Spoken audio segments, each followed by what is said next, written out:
The following content is provided under a Creative Commons license. Your support will help MIT OpenCourseware continue to offer high-quality educational resources for free. To make a donation or to view additional materials from hundreds of MIT courses, visit MIT OpenCourseware at ocw.mit.edu.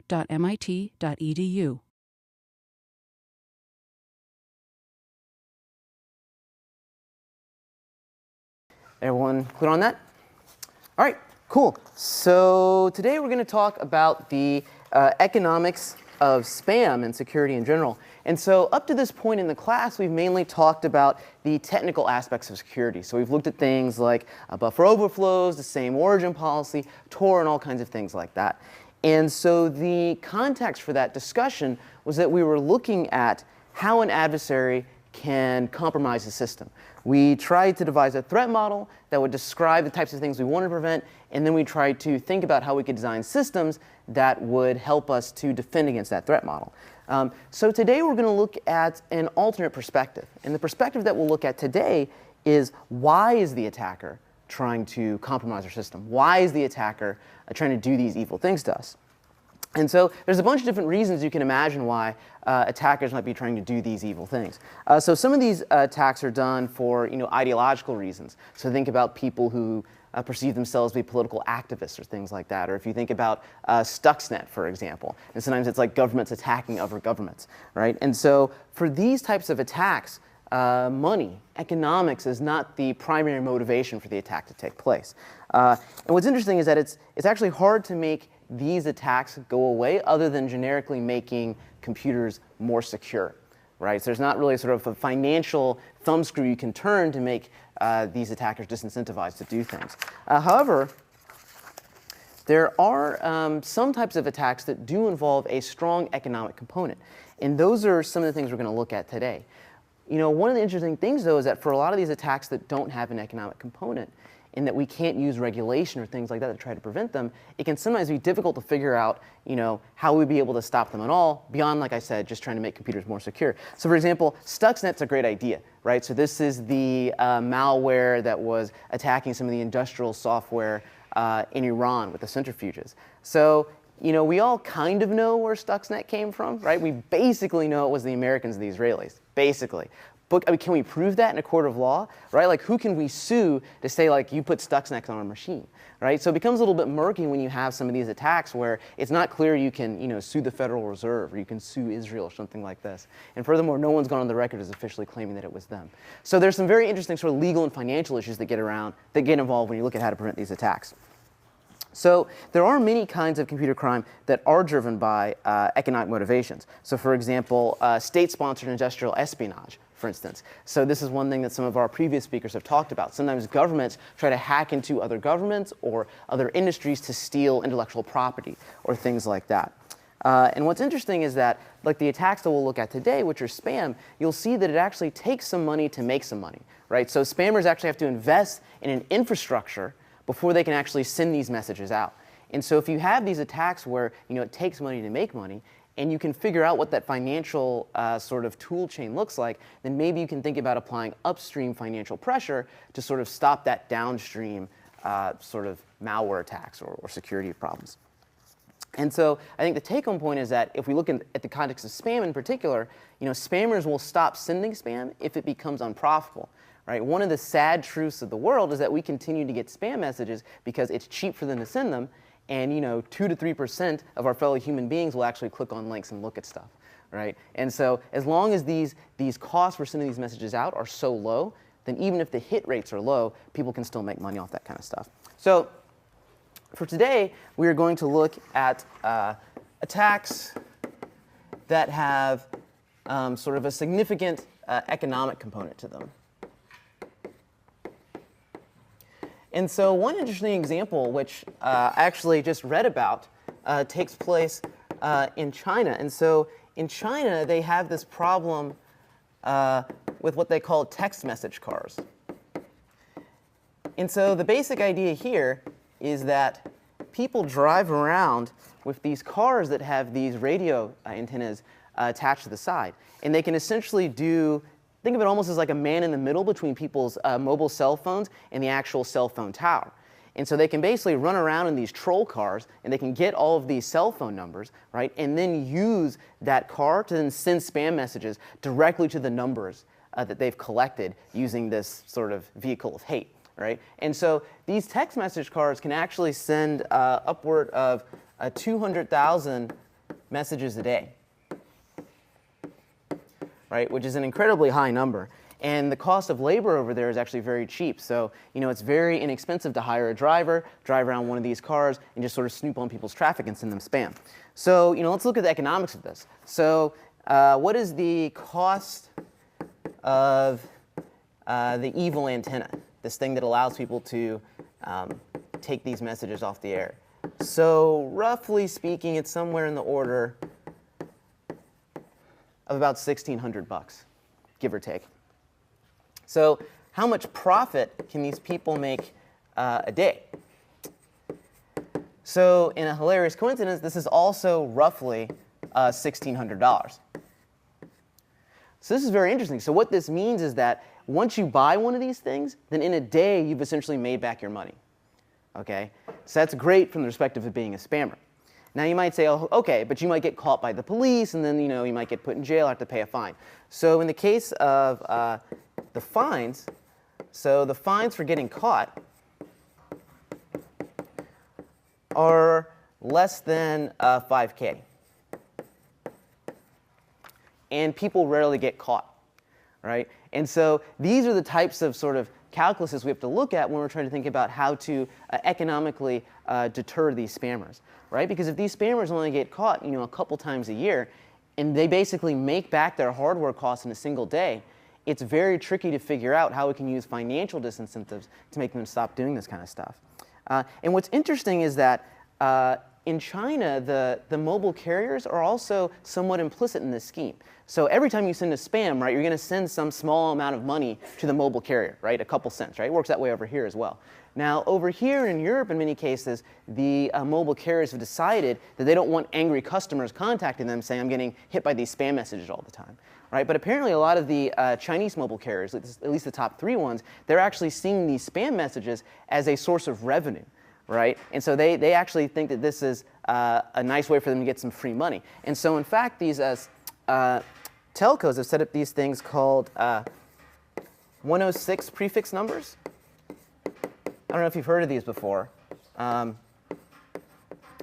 the original, there's apparently a ghost in the room, but the original purpose of these numbers was to do things for non-commercial reasons. So for example, imagine that you run a company and you want to send a bunch of text messages to all of your employees, right? You could use one of these 106 numbers, and you would basically be able to send things in bulk. You'd be able to avoid some of the built-in rate limiting mechanisms they have in the cell network.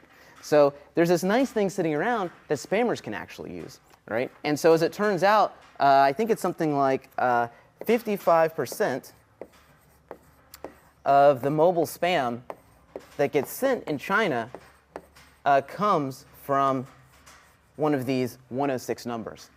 And so this is just a really interesting case study of how sort of these financial numbers work out, and how sometimes you can actually have sort of these perverse incentives for, in this case, the cell phone carriers to sort of go along with these spam sending schemes. And there'll be a link in the lecture notes. There's an interesting Economist article about this. There's like a Pan-African drum circle back there, man. This is super exciting, man. I like it. I am being adversarially attacked. That's okay. We will play through the pain. Perhaps this is the Mossad. They don't want me to talk about Stuxnet. So another interesting thing about security is that there are actually many companies that deal in cyber arms, right? And so this is kind of like something out of G.I. Joe, but there are actually these companies that will sit around and they will actually sell you malware, they will sell you exploits, they will sell you things like this.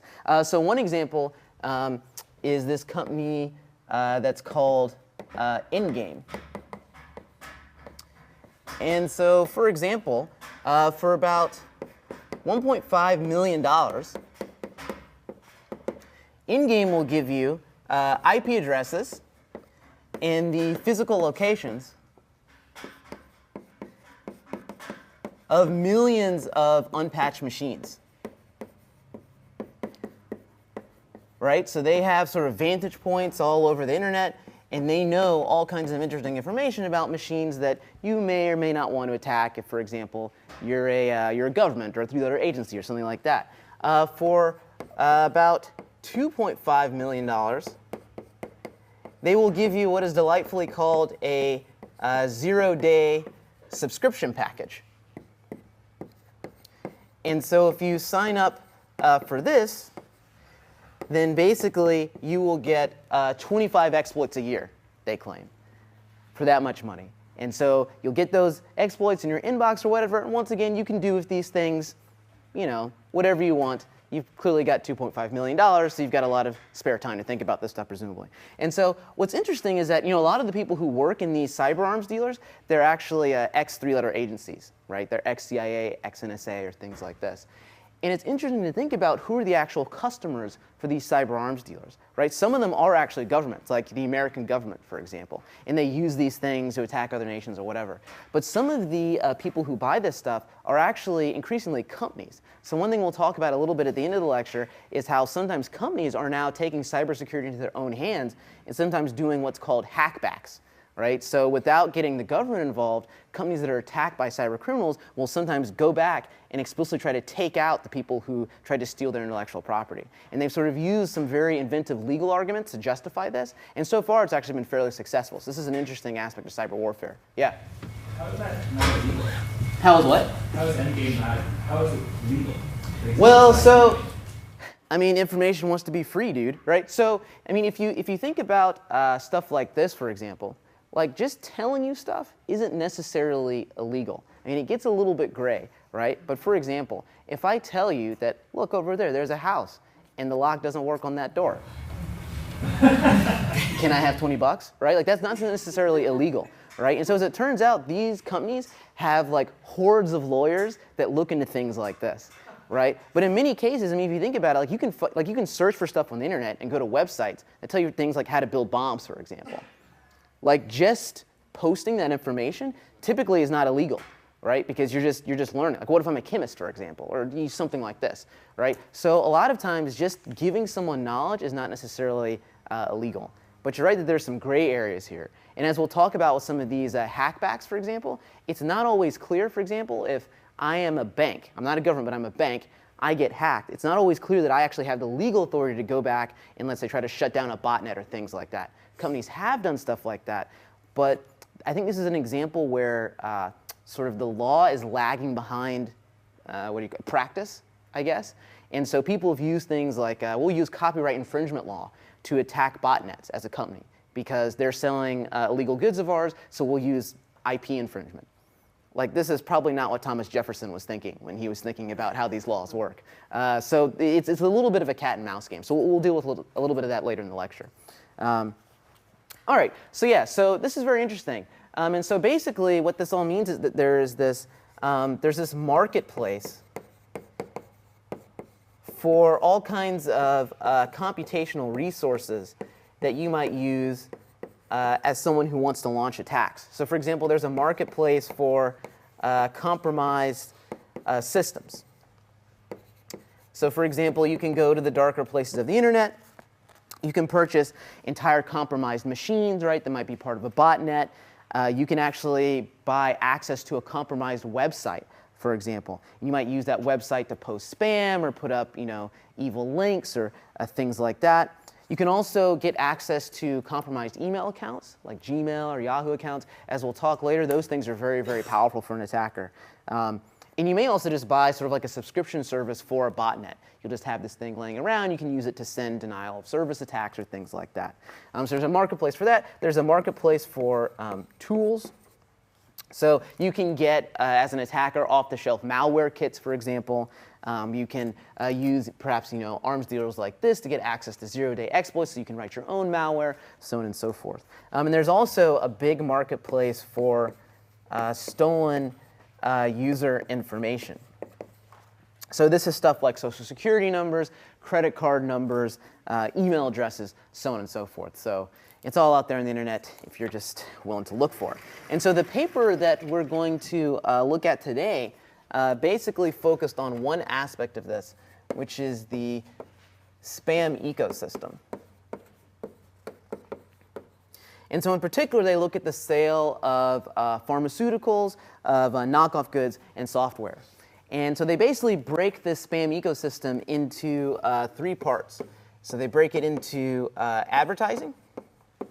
So this is the process of somehow getting a user to click on a spam link somehow. And then once they've done that, there's this issue of click support. So this is the notion that once the user clicks the link, there has to be some type of web server, DNS infrastructure, so on and so forth, on the back end that actually presents the spam website that the user goes to. And then the final part is realization.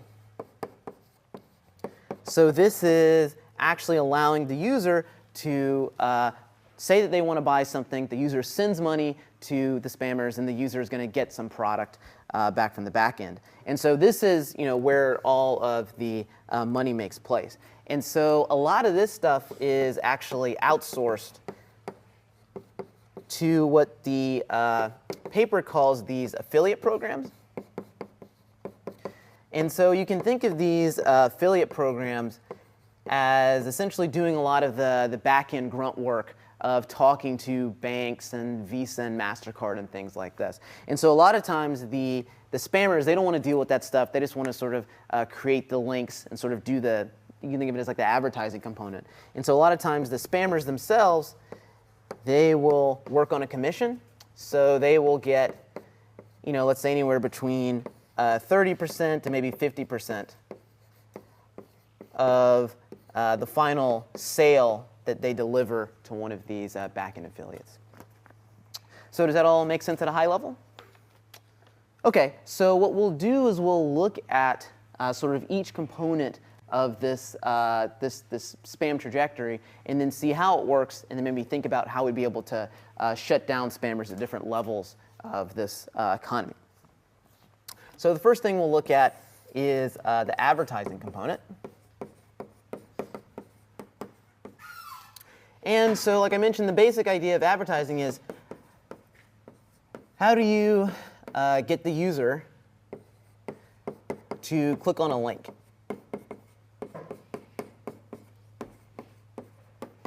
That's the primary question we'll be concerned with here. And so, the typical thing, as we all know, is you're going to email spam. Although, as we discussed at the beginning of lecture, people are also starting to use text messages and some of these other forms of media communication. You can also imagine maybe here we're going to start using social networks as well. So now when you go to Facebook, not only are you polluted by your real friends' content, you're also polluted by spam messages too. So this is about economics, this discussion. So one interesting question is, how much does it cost to actually send out these spam messages? And so as it turns out, it is not very expensive at all. So for about $60, you can send 1 million spam messages. Right? So that's a super, super low cost. And this cost is actually much lower if you're directly operating the botnet. You can cut out the middleman. Right? But even if you are renting one of the botnets, from one of these marketplaces, this is still super, super low. How many of those are actually effective, as in they don't get filtered? So that's a good question. So that leads to my next point. So this is, you're sending 1 million spams, but then they're going to get dropped at various points along the way. They're going to get caught in spam filters. Maybe people don't even, they see it, but they just delete it because they know that an email that has like $18 sign should just be deleted. So if you look at the conversion rate, you'll see that the click rates are actually very low because of things like spam filters and stuff like that. And also many users are trained to avoid these things. So these click rates are low. And this is why sending spam has to be super, super cheap, right? Because you will not get a lot of conversions. So for example, there have been some empirical studies that looked at these click rates. And so one study found that they looked at 350 million spam messages. And they found that out of those 350 million messages, there was only about 10,000 clicks on those messages. Okay, so there's a massive drop-off here. And then out of these 10,000 clicks, there were only 28 purchase attempts. right? So that's super, super low. And so that's why it's extremely important for this entire ecosystem to be very cheap from the perspective of the spammers. Because I mean, look at these drop-offs here. I mean, these are like multiple orders of magnitude, right? And so that's why, you know, one might hope that at least in theory, if we could squeeze, like for example, if we could drive, you know, this number at maybe just $10, maybe that has like some catastrophic knockdown effect on how profitable this stuff is. So anyway, so it's very important for the spammers that everything be as cheap as possible. So those 10,000 clicks, again, like, are they, so how many of those 350 million emails were filtered out of the inbox? I'm just trying to get a sense of yeah, so that, how many emails those clicks were out of to gauge how effective spam filtering is versus how silly us humans are. Yeah, that I'm not actually sure. That's a good question. So I was just listening to a talk by Jeff Volker on Friday about this stuff, and he says that on the order of 20 or to 40% of clicks going to one of these websites actually goes from a user's spam folder. So users go in their spam folder looking for this stuff and they click on it. So presumably there's a class of customers that are looking for this, and if they're looking for it, they're, oh yeah, I'll just go in my spam folder and find where to buy this. So it's not clear that things going into the spam folder are getting 0 clicks. Yeah, I've heard anecdotal reports of that too, that some people, I mean, even for legitimate emails, they'll mark it as spam just so like if there's a shoulder surfer, like at work, who's seeing them go to Gmail, let's say, they won't come in and see that you've subscribed to, you know, whatever, and then they can secretly go into the spam folder. They know it's not deleted and look at this stuff. And this is actually a really interesting point. So there's this whole psychology of who it is that actually clicks on these links.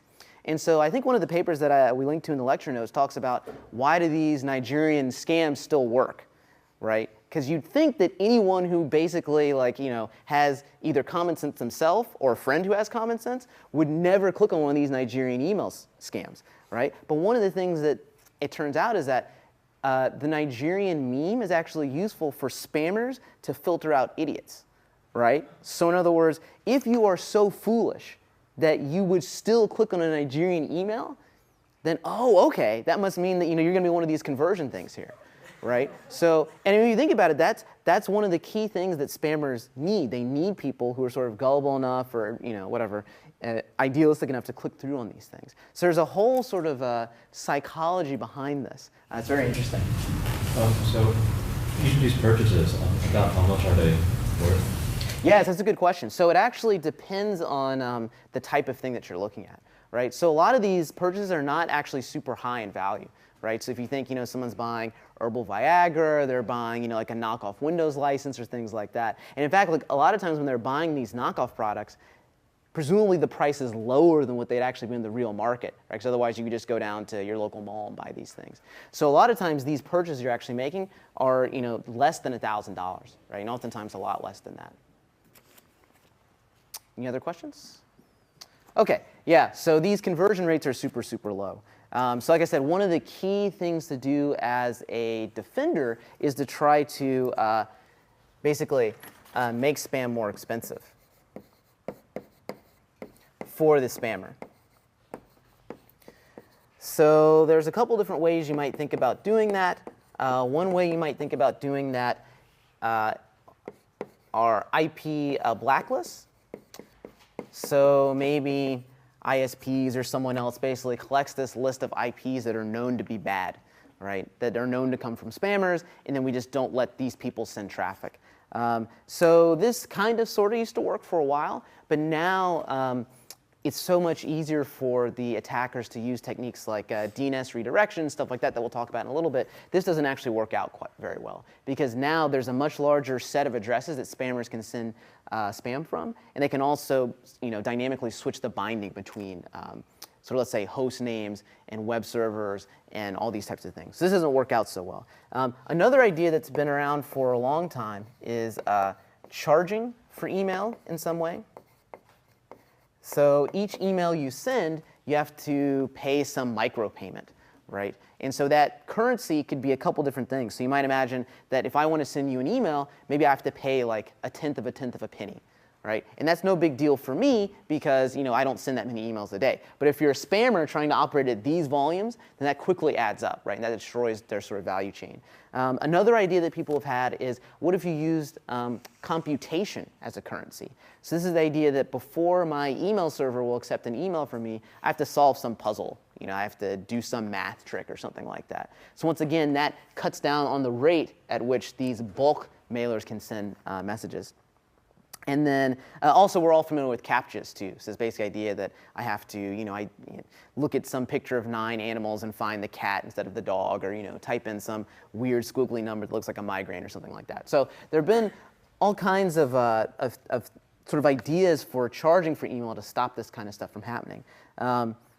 So one of the classic problems though with all these schemes is that who's going to be the first one to implement it? And if all the email providers don't move forward at the same time, then of course spammers are just going to migrate to the email providers that don't require these techniques. So there's been sort of a problem of how do we get everyone to upgrade en masse. Then there's sort of this issue of, well, what would happen if a user device is compromised? So maybe, if someone breaks into my Gmail account, then maybe they're going to force me to pay, 350 million micropayments, which could individually bankrupt me, right? And so it's not quite clear that some of these schemes are ready for prime time, but they do represent sort of an interesting thought experiment about how you might be able to stop some of this stuff from the sender side. So how do they work with mailing lists, where you have these big mailing lists? Yeah, so there's problems with that and mailing list aggregation, and it's very, very tricky, right? Because there are actually some bulk mails that you do want to send. I mean, you might imagine having some heuristic where you look at the size of the mailing list and maybe you sort of scale the payment according to that. So for example, maybe heuristically we think it's reasonable to send email to 1,000 folks, but not to 350 million folks, or something like this. Right? But you're right that there are a lot of practical implementation issues that come out with this kind of stuff.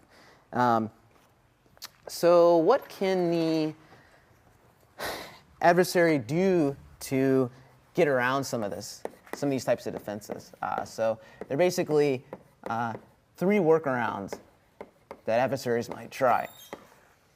So one thing they can do is just use botnets, right? Because botnets have a lot of IPs that the attacker can use. And so, for example, even if someone were trying to do something like IP blacklist, then maybe the attacker can cycle through a bunch of IPs in this botnet and maybe get around some of that blacklist filtering. They can also try to use compromised webmail accounts to send spam. And so the reason why these are super useful is because sites like Gmail or Yahoo or Hotmail, those services can't be blacklisted, right? Because they're super, super powerful. So if you blacklisted the entire service, then you're probably going to shut down service for tens of millions of users. Now, of course, these individual services can shut down you, right? And so that will actually happen once they sort of have these heuristics running that see that you're sending to a lot of people you've never sent before, and so on and so forth. So there's a lot of sort of AI strategy that takes place on the webmail server side to try to predict these things. But these things can be very valuable to an attacker, because even if your compromised account is not used to send a lot of emails, it can be used to send emails to people that you know. Right? And so maybe it allows the attacker to do things like spear phishing more easily or things like that. So people are more likely to click on an email that comes from an email address that they recognize. So that's a very powerful technique there. And then attackers can also try to do things like hijack IP addresses from legitimate owners. So as was mentioned briefly in Mark's talk, so there's this protocol called BGP that basically is used to control routing on the internet. Right? So there are these attacks that people can do whereby they will essentially say, hey, I am actually the owner of some prefix of IP addresses, even though they don't actually own it. So all the traffic that's involving those addresses will go in towards the attacker, and then they can actually use those addresses to send out spam from there. And then once they're done with their evil, they can release the BGP advertisement and then go try to do this somewhere else. So there's been a lot of research in how you can essentially think of ways to authenticate BGP, route advertisements, or otherwise prevent these IP address hijacks. So there's a bunch of different techniques that attackers can do to try to get around some of these defensive techniques. So this can all be done, but still, these defenses, they're not free. So presumably the attackers have to pay for the botnet somehow. They have to get inside these webmail accounts. And so any of these defenses that you can do will help to drive the cost up of generating these spams. And so as such, they are still useful, even though they're not sort of perfect defenses.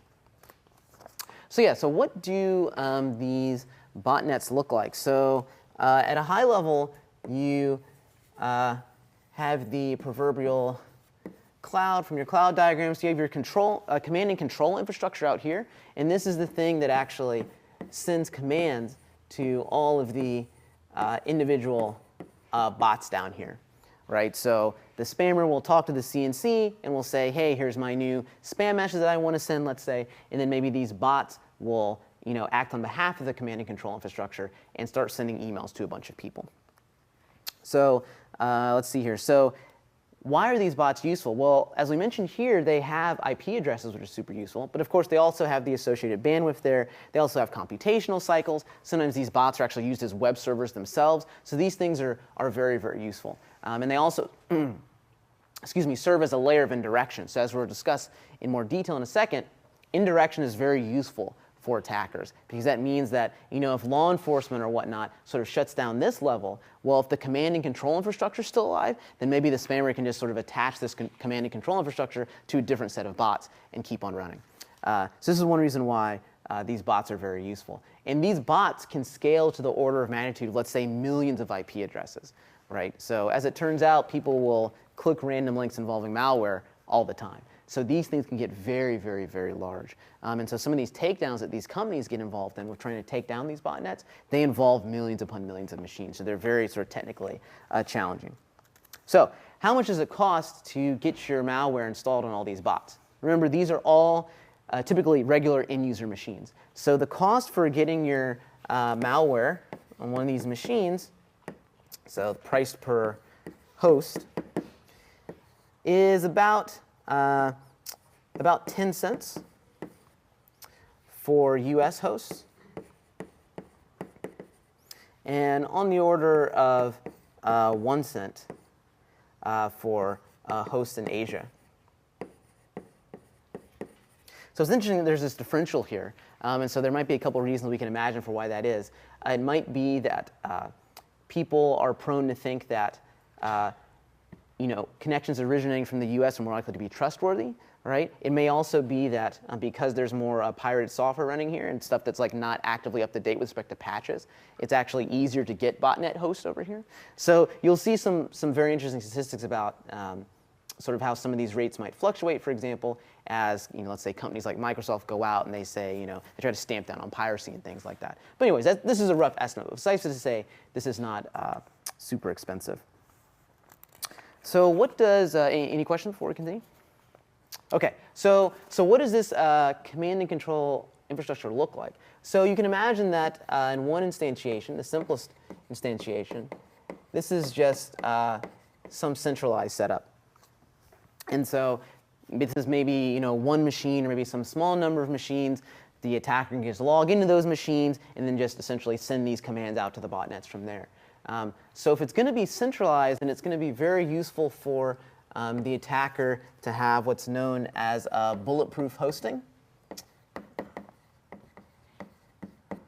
And so the idea behind bulletproof hosting is that you want to put this command and control infrastructure on servers that reside in, let's say, ISPs that ignore requests from banks or from law enforcement to take down servers, right? And so there are actually bulletproof servers that exist. They charge a premium, right, because there's a little bit of risk involved there. But if you can manage to host one of your command and control centers there, it's going to be very nice, because then when the American government or when Goldman Sachs or whoever says, hey, shut this guy down, they're running spam, the provider will say, how can you make me? I run in a different legal jurisdiction. I don't have to follow your intellectual property laws, so on and so forth. So this is very useful. But like I said, these types of hosts actually charge a risk premium for running that kind of service.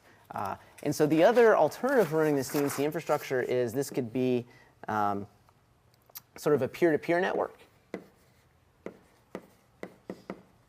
And so the idea here is that maybe this is sort of almost think of it as like a mini botnet up there too. So the entire control infrastructure is spread across many different machines, and maybe at any given time, there's a different machine that's responsible for sending commands to all of these worker nodes down here. And so this is nice because it doesn't require you to have access to one of these bulletproof hosts. You can sort of construct the CNC infrastructure using regular bots. The P2P aspect of it makes it a little bit more difficult to provide guarantees about, for example, the availability of the hosts that are up here, but it does have some other nice advantages. So at a high level, those are the two approaches that people can use. So what happens if, if the hosting service gets taken down? Well, there's a couple things that the adversary can do. So they can use DNS to essentially redirect requests.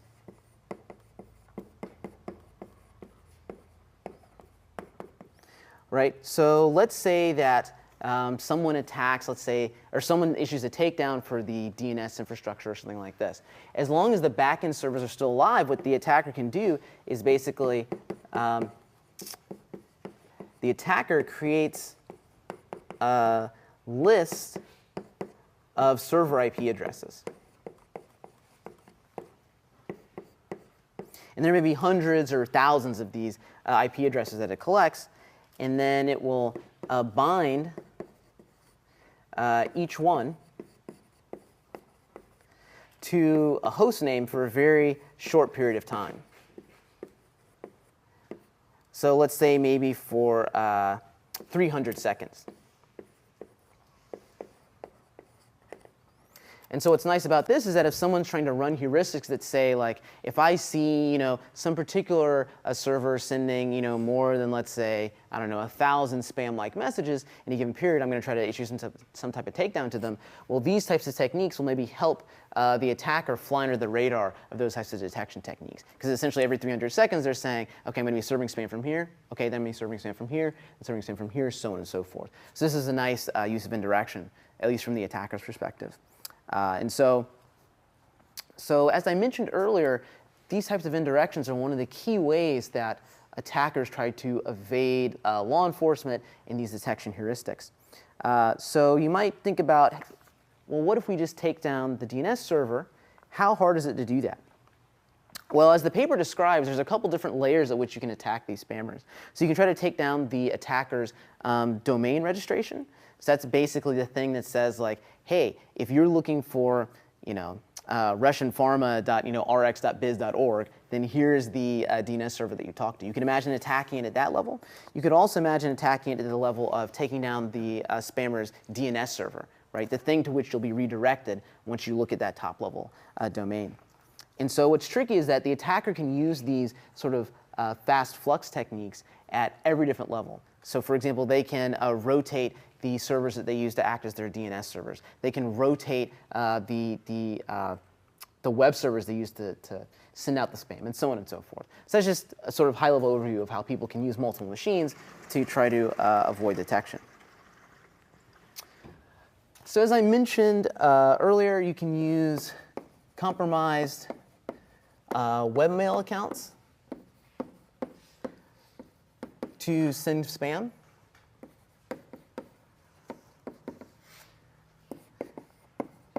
And the power of that is that if you can get access to someone's account, then you don't actually have to install malware in their machine, right? You can actually access their account from the privacy of your own machine, wherever it is that you're located. And as we were discussing earlier, this is useful for spear phishing attacks because you can send this spam message as the person whose account it actually belongs to. And so as a result, the webmail providers are very motivated to shut this kind of thing down, right? Because if they don't do that, then they risk being blacklisted as a whole, right? All of their users risk being flagged as spamming, which they don't want.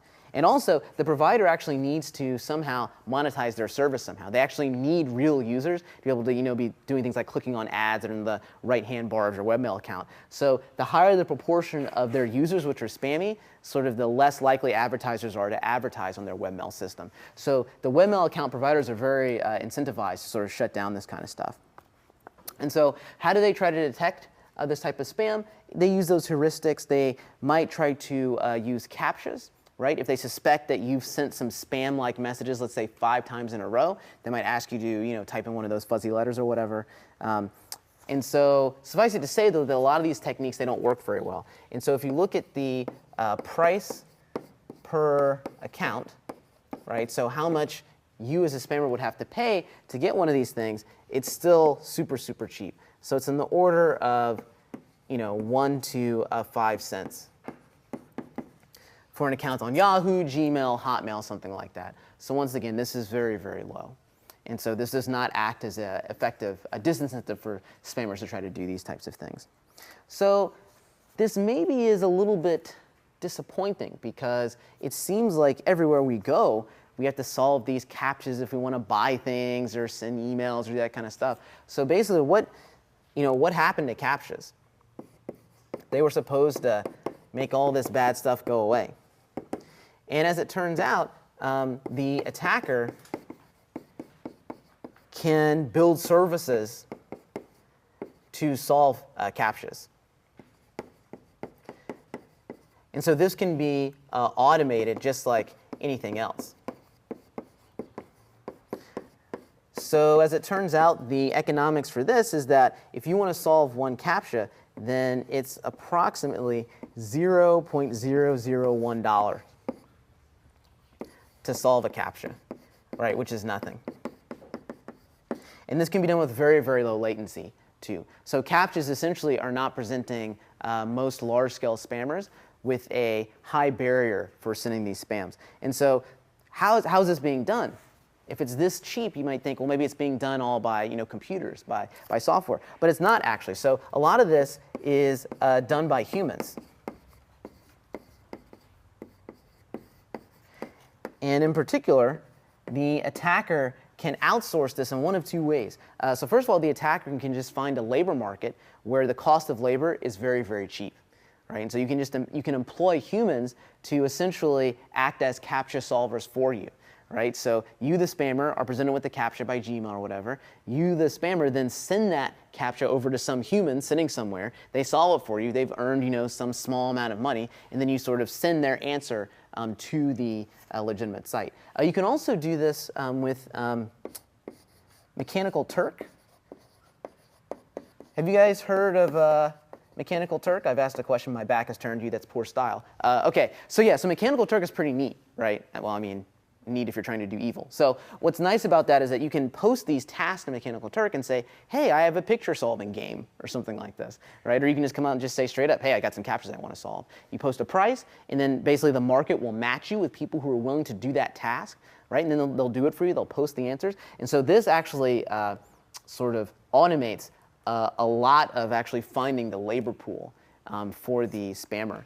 The problem with this is that you have more overhead if you're the spammer because Amazon has to take some cut of that profit that's generated from that. But anyways, that's very nice there. And another thing that attackers can do is they can actually reuse CAPTCHAs on legitimate sites. So there's some CAPTCHA that the attacker wants to solve. They then have some legitimate site on the side where they present that exact same CAPTCHA, right, and get like a real visitor to figure out what that CAPTCHA is. Then they come back over to the first site and then use that answer as the answer. And like all of these crowdsourcing type things, if you don't trust your users, then you can maybe replicate the work, right? So you send the CAPTCHA to maybe 2 or 3 people, and then you come back in, use majority voting, and take whatever that majority vote was as your CAPTCHA answer. And so these are just some of the reasons why the CAPTCHA defenses don't work as well as you might think. So the providers, so for example, Gmail or Yahoo or whatever, could try to implement more frequent CAPTCHAs, let's say, to try to push the friction level up for the spammer. The problem there is that then regular users will get irritated. So a good example of this is Gmail's 2-factor authentication. So it's actually a super good idea, right? So whenever Gmail will detect that you're trying to use Gmail from a machine that it doesn't know about, it'll basically send you a text message and say, hey, enter this verification code in the Gmail before you can actually continue to use the service.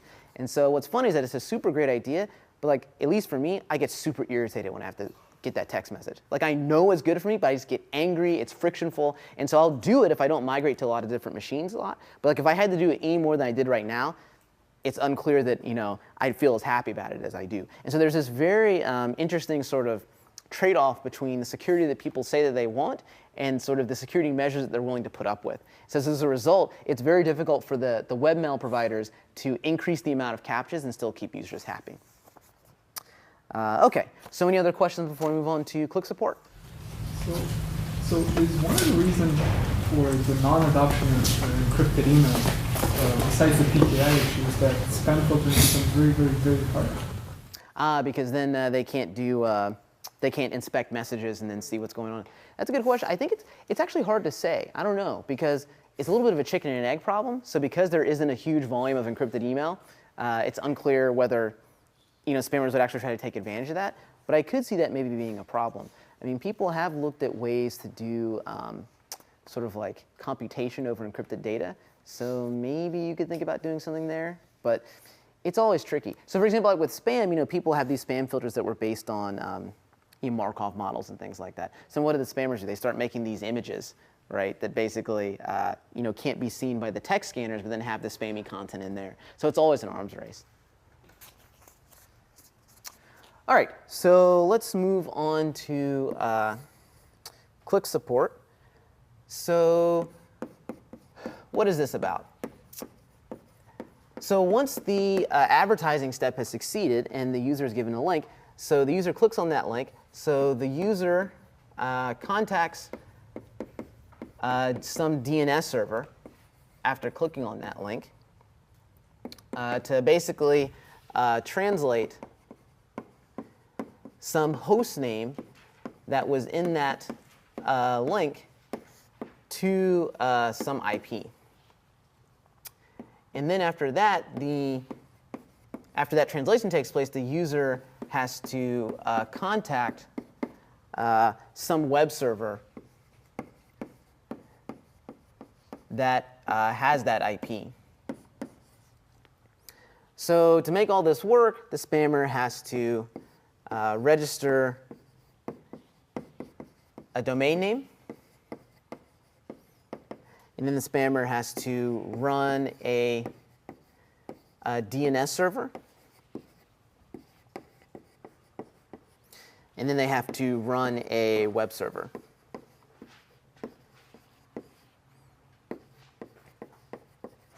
So this is essentially what the spammer has to do to make this Qlik support thing work out.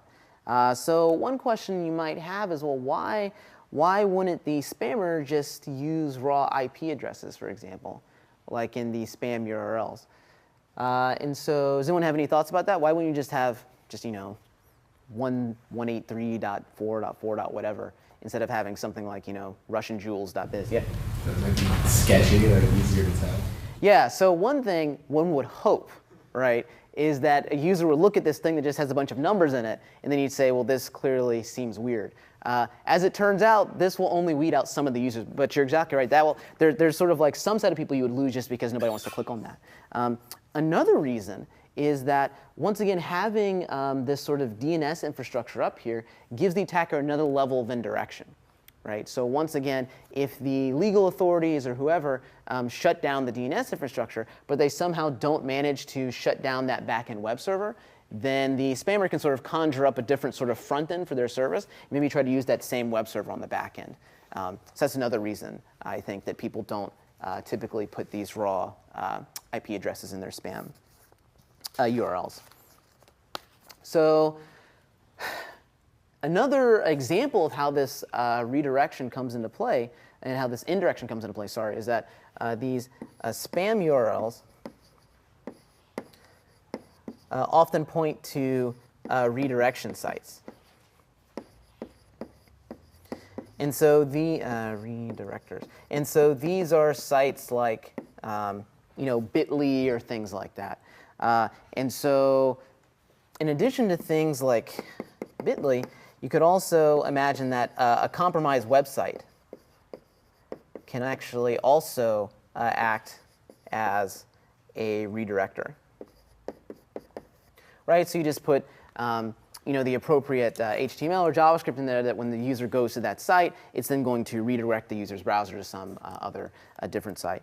And so once again, this is useful because it provides that level of indirection, and it acts as a force multiplier. So you have a single sort of spammy web server backend, but then you can sort of name it using different things. And that will allow you to maybe confuse filters who have blacklisted, let's say, 10% of your URLs, but not the other 90% of them. So this is a very, very common technique. And then another thing is that sometimes the spammers can use botnets as web servers, or maybe as proxies, as DNS servers, so on and so forth. And so we mentioned this a little bit earlier, but this is just another example of the more machines that you have as an attacker, the more defense that gives you, because you can sort of hide your evil amongst a larger set of machines. All right. So in some cases, so one thing the paper talks about is these affiliate providers. So these affiliate providers kind of act as sort of evil clearinghouses. So they will help to automate some of the tedium of interacting with the banks and things like this on behalf of you, the spammer. So one thing you might wonder is, well, why can't the law enforcement just take down the affiliate provider? They seem kind of like a choke point. And the thing is that these affiliate providers, they're kind of like Spectre from the James Bond movies. Like, they're very decentralized themselves, right? So it's very difficult to point to, an affiliate provider at this particular machine, and we'll just shut down that particular machine. Oftentimes, the affiliate providers are distributed themselves. And so that means that it's actually pretty tricky for, let's say, the FBI to just go to some affiliate program and say, thou shalt not do this anymore. And another interesting thing, too, is that the paper mentions that in many countries, IP laws are different, for example. So the FBI may not be able to enforce intellectual property treaties that we have with other countries. And also, according to the paper, in many of these spam forums, the spammers claim that they are providing a useful, legitimate service to Western countries. They say that essentially, prices are too high for some of these things in these Western countries, and that the fact that people are clicking on spam indicates there's a legitimate need to, buy Windows copies that may be riddled with malware, right? And so a lot of times the spammers themselves don't feel that they're doing anything bad. And as we'll discuss a little bit later, the spammers do often actually give you the stuff that you've paid money for, which for me was one of the most surprising outcomes of the paper. And so we'll discuss why that is in a little bit.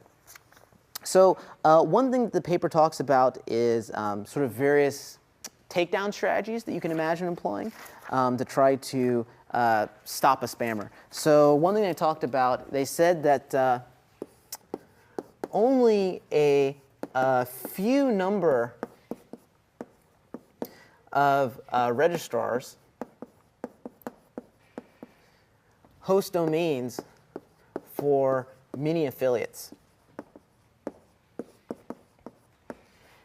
And so what that means is that most of these affiliate programs there's sort of like this one-to-one binding between affiliates and the registrars that are dealing with their domain name infrastructure, right? It's very rare that you have a single domain name registrar who's going to be associated with a bunch of different affiliate programs. So what that means is that in many cases, there's not sort of like this master decapitation strike you could launch. You take out this particular registrar, and then all of a sudden, like, the entire spam infrastructure falls down, right? And so they found similar results for things like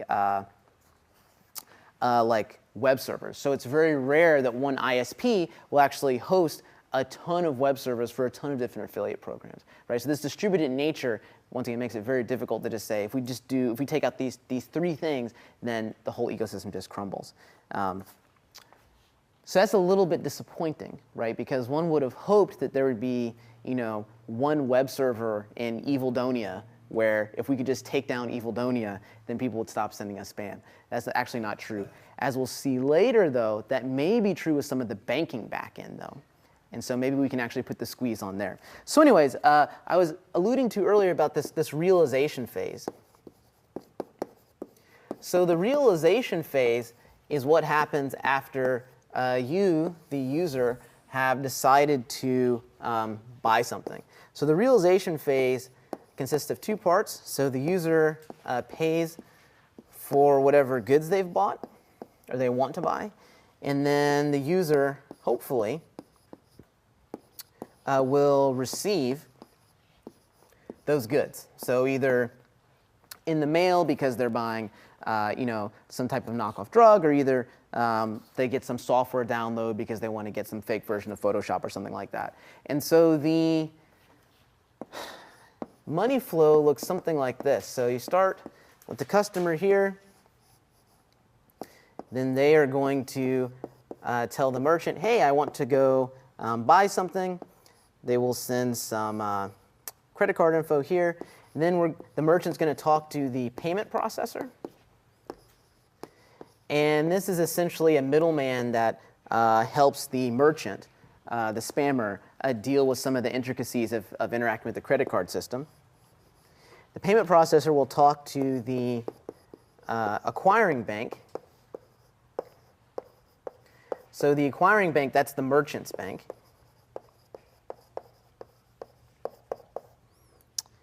And then the acquiring bank, let's see, running out of space here, so violating all good design standards, we will come up here.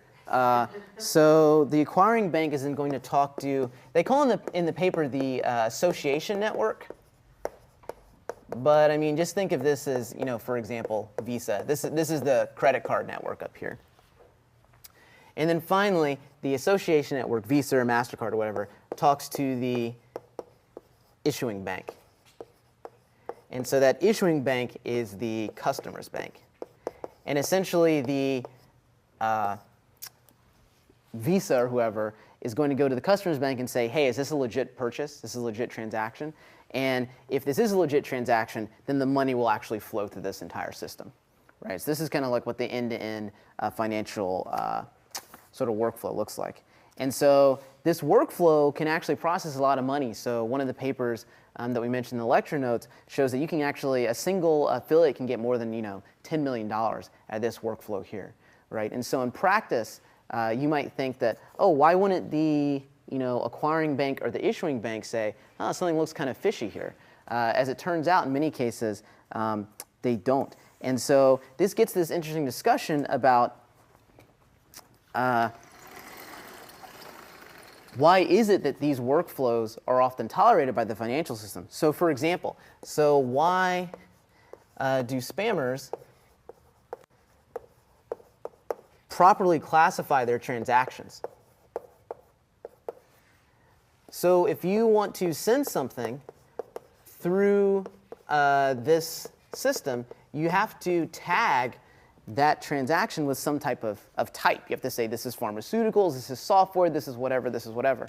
So you might think that as a spammer, you wouldn't actually want to do this. Like if you were selling, fake Flintstone vitamins, maybe you don't want to say, like, this is actually a pharmaceutical transaction.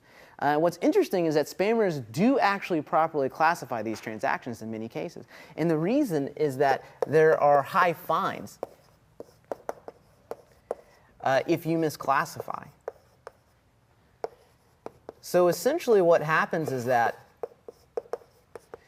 these association networks like Visa or MasterCard, in many cases they are okay perhaps with transactions that are slightly shady, but they don't want to be blamed for like being a money launderer or for trying to deceive the authorities. So as long as you properly classify what you do, then in a certain sense this gives the association networks a little bit of like, well, listen, they told us what was going on. Maybe the law was a little bit unclear, but we at least, Visa or MasterCard, did not try to hide the intent of this transaction, right? So spammers do oftentimes properly classify their transactions. So that's interesting. So it seems like they're playing within the confines of the system a little bit. So another question that I mentioned earlier is, so why send anything to users?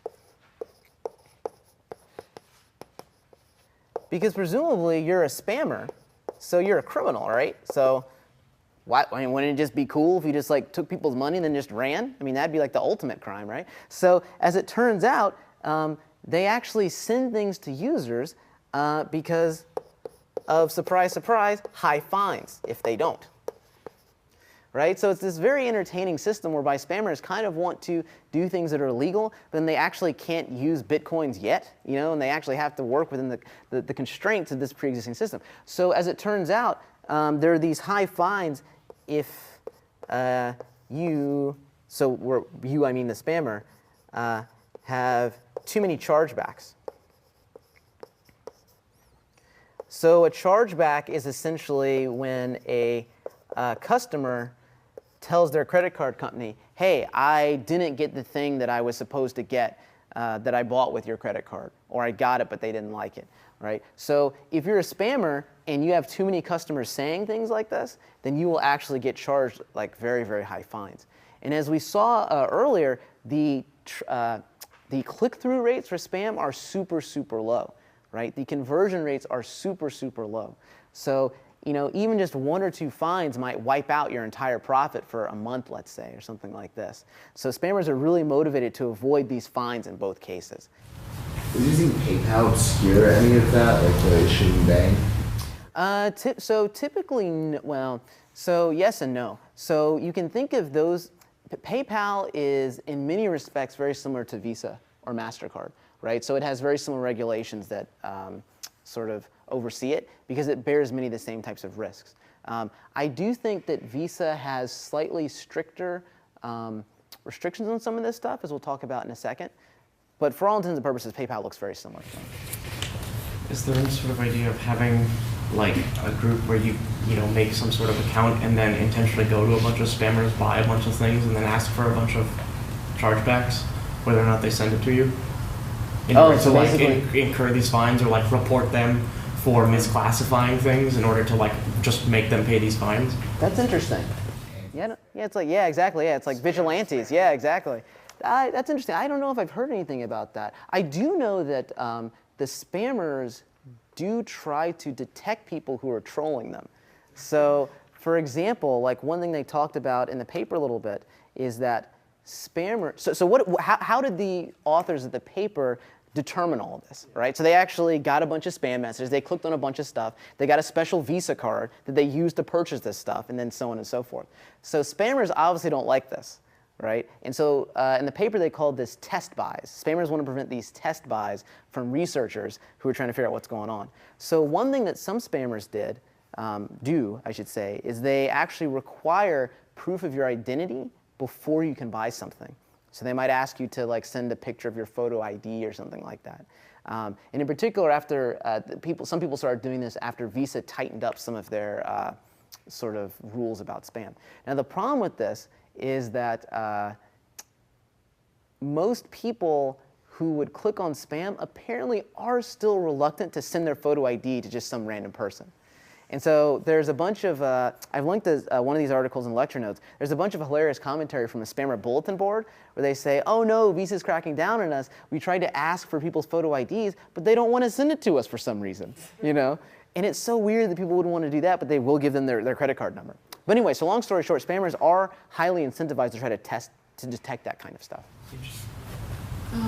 So for chargebacks, if you don't necessarily want your bank to know that you're buying these slightly shady items, do a lot of users actually do chargebacks if they don't get the item, or are they like too embarrassed to report they didn't get it? Yeah, it's a good question. So I don't know what fraction of people who are in the set of people who bought Herbal Flintstone vitamins, were disappointed by Herbal Flintstone vitamins, and then told their bank that. But I mean, what's interesting though is that the bank has to know in the first place that they're going to this place, right? Because the thing went through, right? So avoiding the chargeback, I don't think you're going to, but by doing the chargeback, let me say, I don't think you reveal any extra information to the bank that they wouldn't already know.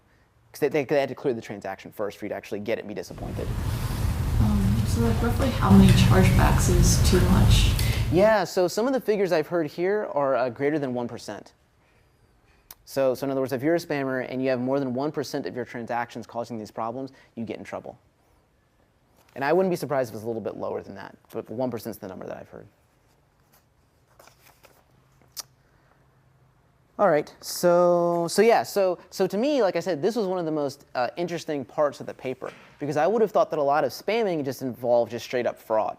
that people clicked on links, they sent money, they never got anything. But as it turns out, because these spammers have to go through this, this network, which has all of these sort of mechanisms to prevent sort of fraud, they end up having to actually ship things over to users.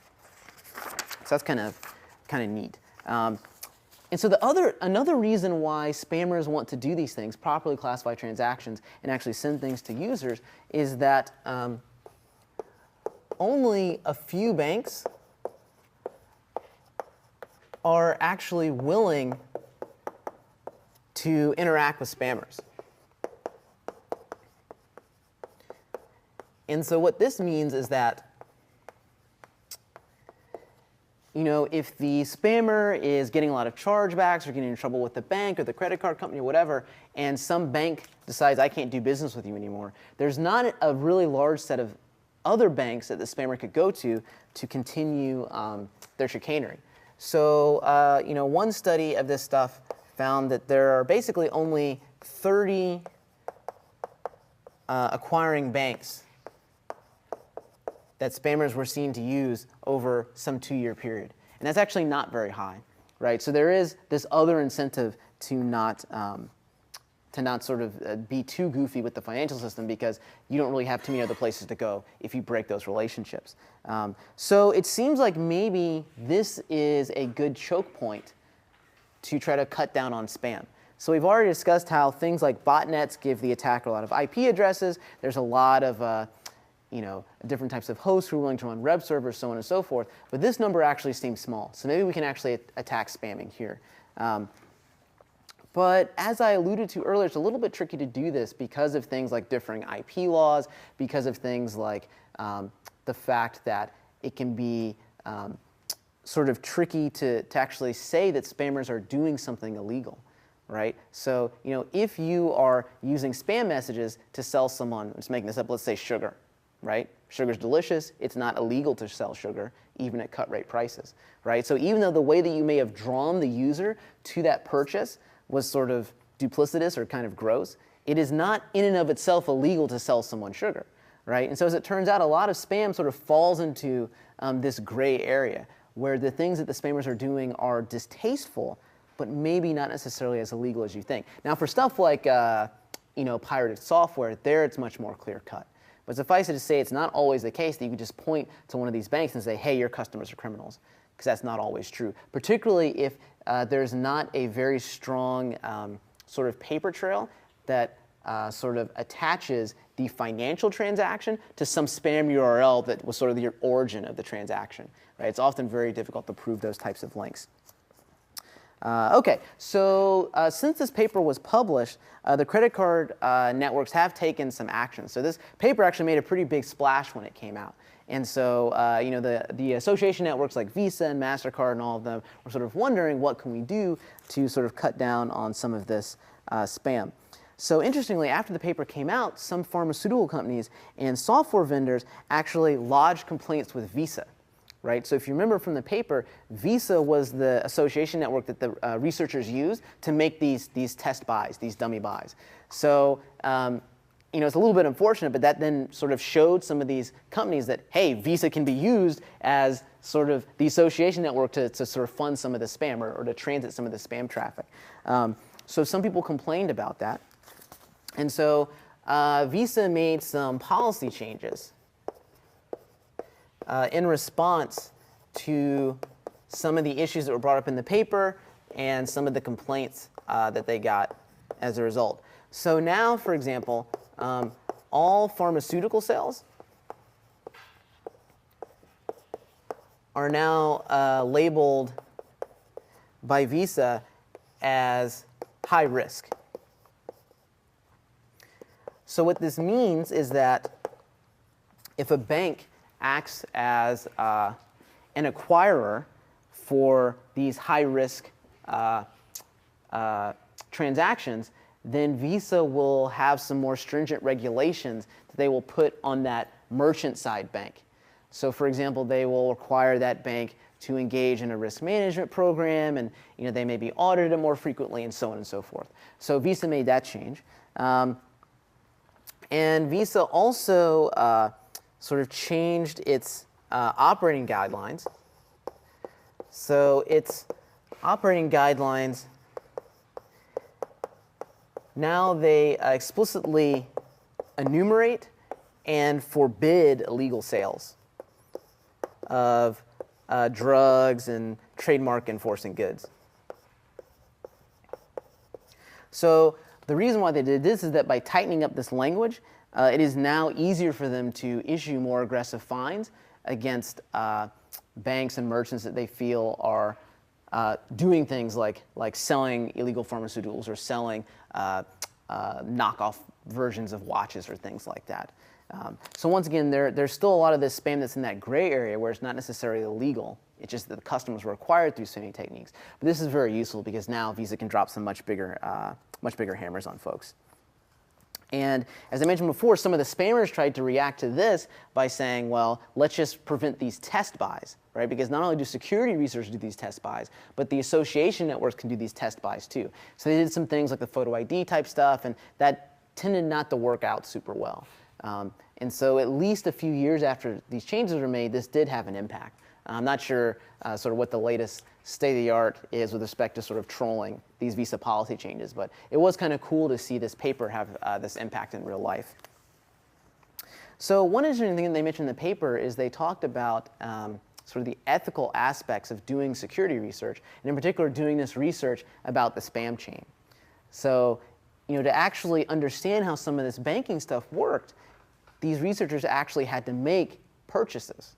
They actually had to give money to people in exchange for these products. And so in the paper, they go through this kind of semi-hilarious defensive section where they say, we totally burned everything that we bought, we didn't use it, and we talked to the companies whose pirated software we were buying before we got it. But these things are actually pretty important to go through, particularly if you're in a university setting, because as you may know, if you want to do anything that involves particularly human research, but anything that might have these ethical sort of aspects to it, you have to get things cleared by lawyers, sometimes by like an IRB and things like that. So it was actually pretty important for them to jump through these hoops because, at the end of the day, they had to, at least be somewhat confident that they weren't supporting some, deeply nefarious activity in some, far-flung corner of the world. So I thought that was another interesting part of the paper too.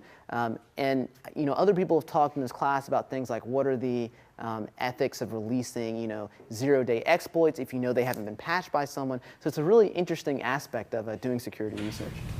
Is there any sort of oversight on security ethics? Because from the paper they said the IRB wasn't interested. So is there any? Yeah, so that was super interesting. Yeah, so they said the IRB wasn't interested, I think because there was no obvious human subject.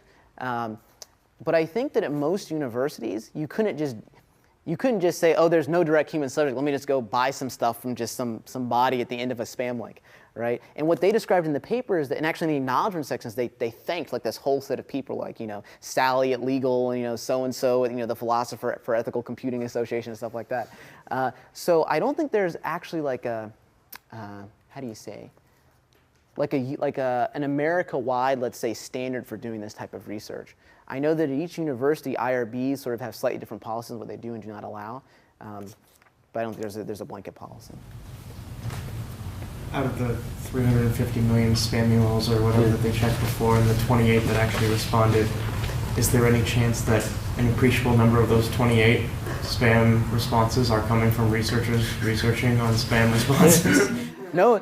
Well, it's true, and this type of calculus is actually one reason why I think the authors went to such lengths to sort of defend themselves. Because if you think about it, the reason why those statistics are so hilarious is that it means if you were to add 5 or remove 5, that's the difference between a spammer being able to give their kids a real gift versus a piece of coal, right? Because those numbers are so small. And so I think that. So with respect to that particular statistics I gave you, I don't really know, how many of those were researchers. But I do think in general, like I said, the spammers, they want to take your money. And so if they could find some equilibrium whereby, security researchers could do test buys, but that had no impact on their overall sales volume, they'd be fine with that because they just want the money. The tricky thing is that, let's say that, I'm just making this number up, half of those 35 were test buys, then that resulted in people putting pressure on the banks. And then instead of 35, they'd be getting 2. That they don't want. So that's why they're so motivated to stop that stuff. Yeah, how much of this is like blind emailing versus any sort of filtering? So I'm sure they could run some models and get that 350 million down to like 1 million. Yeah, so it's all about sort of the cost-benefit analysis from the perspective of the spammer. So I think that you're right, and there are actually, there's a marketplace for, how to say it, like more targeted stuff. In particular, that's where some of those compromised email accounts can become very useful, right? And so, but I think what you see is that people tend to go for the more focused stuff, like the more focused spam emails for what they view as like higher reward targets. So for example, like political groups or like, people associated with the Dalai Lama, for instance. Like there it's, the perceived value of being able to get into that system is so high that people will spend the time to do this kind of stuff. I guess I was thinking more like it'd be interesting if there was one company that dedicated to finding all the gullible grandmas and putting their emails in some. Oh, interesting. I see. So basically having some database where it's like totally send spam to this person because, yeah, I wouldn't be surprised if stuff like that existed. But I don't know if they do. Yeah, so one last thing that I want to mention is that, and I alluded to this a bit earlier in the lecture, is that some companies have taken to doing these things that they call hackbacks. Right? So the idea is that, let's say that you're a bank, someone tries to break into your bank, steal enough information, that bank will then, of their own volition, then go back to those hackers and try to do something, where something may be as, quote unquote innocuous as shutting down the botnet, or maybe they try to steal their information back or things like this. And this has actually become very, much more common than it used to be. And one reason for this is that, because the legal system has been a little bit slow in adapting to some of these threats, some of these institutions, in particular software companies and banks, are tired of waiting for government, like their national government, to deal with stuff. And so what ends up happening is that, for example, there was this big botnet in 2013 that was hosting all kinds of like pirated goods and things like that. And so this huge coalition of like Microsoft, American Express, PayPal, a bunch of them launched an operation to take down a botnet. Right? They themselves took in the botnet. They lurked around for a while. They learned about where the command and control infrastructure was. They actually went in there, took control of the command and control infrastructure, identified where all the end user bots were, and they could send them, messages or whatever saying you need to patch your machine, right? And so it's a very interesting area of intersection between security and the law, right? Because what part of American law, for example, gave those companies the right to do that? So what Microsoft lawyers said, at least, is that they said these botnets were violating Microsoft trademarks. Right? So for example, if you sell pirated goods and you're saying like this is Windows, for example, but it's not actually Windows or it didn't come from an official channel, then Microsoft says, okay, you're violating our trademark, therefore, we can hack your botnet. It's a little interesting to see sort of how that leap of logic took place. But the courts allowed it, right? And this is increasingly happening more and more. And the banks in particular seem to be pretty upset about this because there seems to be a lot of sort of state-level sponsorship of some of these banking hacks. And the bankers care about the money. And so when they lose this money, they get very upset about that. And so it's interesting to see how some of the sort of burden for doing cybersecurity, in particular offensive operations, has now shifted a little bit more to the private sector. So it's not quite clear what the long-term implications of that are. Okay, with that, that's the end of the lecture. And I guess we will see you on Wednesday, and we will go through the class projects.